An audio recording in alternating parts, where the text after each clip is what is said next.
Hello everyone! Welcome sa aking vlog. So for today's video, mayroon na naman akong isang application na isi-share sa inyo na kung saan ay yung kahiligan nating manood ng K-drama or Chinese drama ay pwede na nating pagkakitaan. So kung nakikita nyo, ito sa aking dashboard ay isa sa mga kinahihiligan natin sa mga panahon ngayon. Una guys, check nyo sa aking description and click nyo nga po yung install now. And then dito kayo direct na mapupunta sa Google and then login lang kayo sa Facebook o Google. So once na naka-install na kayo, ganito yung lalabas sa inyong dashboard. Check natin yung reward kung ilan nga ba yung makukuha nyo.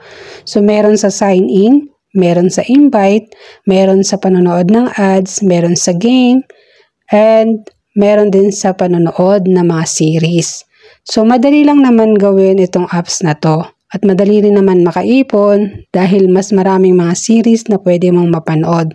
So kung nakikita nyo ay meron na akong 2.32 million or $2.32.